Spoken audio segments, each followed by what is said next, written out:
പയ്യന്നൂരിലെ LDF സ്ഥാനാർത്ഥി ടി.ഐ. മധുസൂദനന്റെ പ്രചരണത്തിന് പയ്യന്നൂർ കൊക്കാനശ്ശേരിയിൽ നൽകിയ സ്വീകരണത്തിൽ ബാലസംഘത്തിന് വേണ്ടി ഷാൾ അണിയിച്ച വിദ്യാർത്ഥിക്ക് ഒരു പ്രത്യേകതയുണ്ട്. UP-യിൽ നിന്നുള്ള അമൻ എന്ന് പറയുന്ന കുട്ടി ഒരു 3 വർഷത്തോളമായി പയ്യന്നൂരിലെത്തി. ഇവിടുത്തെ BM LP സ്കൂളിൽ ഇപ്പോൾ 4ാം ക്ലാസ്സിൽ പഠിക്കുകയാണ്. പയ്യന്നൂരിലെ കൊക്കാനശ്ശേരിയിൽ തന്നെയുള്ള CPM പ്രവർത്തകരാണ് സ്കൂളിലേക്ക് അമാനെ എത്തിക്കുന്നത്. ചോട്ടു എന്നാണ് സ്നേഹത്തോടെ നാട്ടുകാർ അവനെ വിളിക്കുന്നത്. ചെണ്ട മേളത്തിലൊക്കെ വലിയ പ്രാഗൽഭ്യം നേടിയിട്ടുണ്ട് ചോട്ടു. ഇതും ഈ പറയുന്ന പോലെ CPM പ്രവർത്തകരാണ് അവനെ ഒരു കലയുടെ ലോകത്തേക്കും കൈപിടിച്ചുയർത്തിയത്.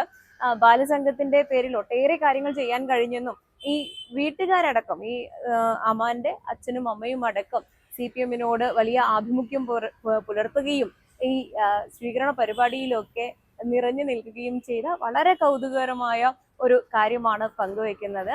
ഈ കുടുംബം ഇവിടെ ഇസ്തിരി ഇടുന്ന ജോലികളൊക്കെയാണ് ചെയ്യുന്നത്. ഏറ്റവും സുരക്ഷിതമായ അവർ ചെന്നെത്തിയതിൽ ഏറ്റവും സുരക്ഷിതമായ സ്ഥലം കേരളമാണ്.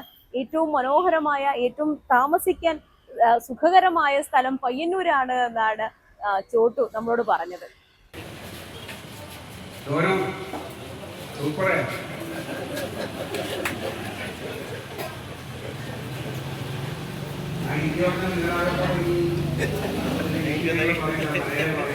നമ്മുടെ ഇവിടെ ഈ പയ്യന്നൂർ ടൗണിൽ ഈ മധുവാട്ടന്റെ സ്വീകരണത്തിന് വേണ്ടി എത്തിച്ചേർന്നിട്ടുള്ള കുട്ടി എന്ന് പറയുന്നത് അമാൻ എന്ന പേരുള്ള ചോട്ടു എന്നാണ് അറിയപ്പെടുന്നത്.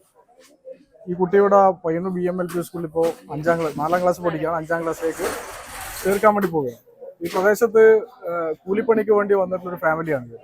അപ്പം അങ്ങനെ വരുമ്പോൾ കുട്ടികൾ വിദ്യാഭ്യാസം ഇവിടെ എവിടെയെങ്കിലും നടക്കുമെന്ന് ഞങ്ങളോട് അന്വേഷിച്ചപ്പോൾ ഞങ്ങളുടെ ഇവിടുത്തെ പൊതുപ്രവർത്തകർ ചേർന്നാണ് പയ്യന്നൂർ BM LP സ്കൂളിൽ യാതൊരു ഫീസും മറ്റൊന്നും ഒരു PTA കമ്മിറ്റി എന്നുള്ളതിനുള്ള ഫീസ് പോലും ഈടാക്കാതെ കുട്ടിയെ ഇവിടെ പഠിപ്പിച്ചത്. അതിന് 4ാം ക്ലാസ്സിലെത്തി 5ാം ക്ലാസ്സിലേക്ക് വരാൻ വേണ്ടി പോവുകയാണ്. അവരുടെ കേരളത്തെക്കുറിച്ച് ഇവരുടെ അച്ഛൻ്റെയും അമ്മയുടെയും അഭിപ്രായം ഇതുപോലൊരു സുന്ദരമായിട്ടുള്ള നാട്, ഇത്ര സേഫായി ജീവിക്കാൻ വേണ്ടി പറ്റുന്നൊരു പ്രദേശം, ഒരു നാട് ഇല്ല എന്നുള്ള ഒരു വലിയ നിലയിലേക്കാണ് അതിനെ കാണുന്നത്. അതുപോലെ തന്നെ അവരുടെ ഒരു ജീവിത സാഹചര്യവും മാറി. മെച്ചപ്പെട്ട ഒരു വരുമാനം അവർ ഇസ്തിരി എന്നുള്ള നിലയിൽ ഇവിടെ ഇസ്തിരി കട നടത്തുകയാണ്. അപ്പോൾ അതിൽ നല്ല മികച്ച വരുമാനം എന്നുള്ള നിലയിൽ ഈ പ്രദേശത്തെ ആളുകളെല്ലാം അവരെ സഹായിക്കുന്നതിന് വേണ്ടി പ്രത്യേകമായി അവിടെ തുണി കൊണ്ടു കൊടുക്കുകയാണ്. അപ്പോൾ ആ നിലയിലേക്ക് ഒരു മെച്ചപ്പെട്ട നിലയിലേക്ക് ഈ പ്രദേശത്തുകാരനായി മാറിയെന്ന് മാത്രമല്ല, ബാലസംഘത്തിന്റെ സാധാരണ നിലയിൽ നമുക്കറിയാലോ UP-യിൽ നിന്നാണ് വരുന്നത്. ഈ പ്രദേശത്ത് ബാലസംഘത്തിന്റെ യൂണിറ്റ് ജോയിന്റ് സെക്രട്ടറി കൂടിയായി അവൻ വരികയാണ്. എല്ലാ പ്രവർത്തനങ്ങളിലും വളരെ സജീവമായി ഈ നാടിനോട് ഇഴകിച്ചേർന്ന് ഇടതുപക്ഷത്തോടുള്ള ഒരു ഇത്രയും വലിയ നിലയിലേക്ക് ഈ സാമൂഹ്യ സാഹചര്യങ്ങൾ മാറ്റിയിട്ടുള്ള പ്രസ്ഥാനത്തോടുള്ള ഐക്യദാർഢ്യം കൂടി അവരുടെ ഒരു ഫാമിലി പല നിലയിൽ നമ്മളോട് രേഖപ്പെടുത്തിയിട്ടുണ്ട്. അപ്പോൾ ഞങ്ങളുടെ ക്ഷണം സ്വീകരിച്ച് ഇവിടെ ഒരു സ്വീകരണത്തിന് അവർ വന്നു. ഉപ്പയും ഉമ്മയും പങ്ങളും അടക്കമുള്ള എല്ലാ ആളുകളും വന്നു. എത്രയോ മെച്ചപ്പെട്ടൊരു ദൈവത്തിന്റെ സ്വന്തം നാടാണ് കേരളം എന്നാണ് അവർ പറയുന്നത്. 1ാം ക്ലാസ് മുതൽ ഇവിടെയാണ് അല്ലേ? എങ്ങനെയുണ്ട് നാടും അതുപോലെ ഇപ്പൊ കേരളത്തിൽ വന്നപ്പോ ഇഷ്ടം ഏതാ ശരിക്കും പറഞ്ഞാൽ? ഇവിടെ ഇഷ്ടം. അതെ, ഫ്രണ്ട്സ് ഒക്കെ ഇവിടെയാണ്. നാട്ടിനേക്കാളും ഇഷ്ടമാണ്.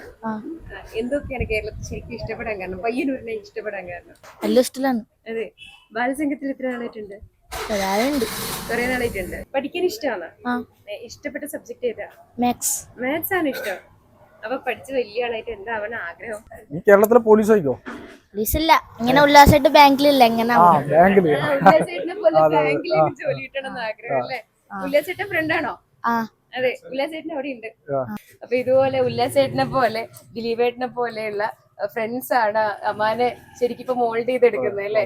ബാലസംഘത്തിലൂടെയൊക്കെ നല്ലൊരു പൗരനായിട്ട് വളർന്നു വരികയാണ് അമാൻ. അവന് ഒരുപാട് ആഗ്രഹങ്ങളൊക്കെ ഉണ്ട്. നമുക്ക് എല്ലാവർക്കും അവനൊപ്പം നിൽക്കേണ്ടതുണ്ട് അല്ലേ? ഒരുപാട് ആശംസകളും വളർച്ചയും അമാൻ ഉണ്ടാവട്ടെ എന്ന് ആശംസിക്കുകയാണ്. Thank you.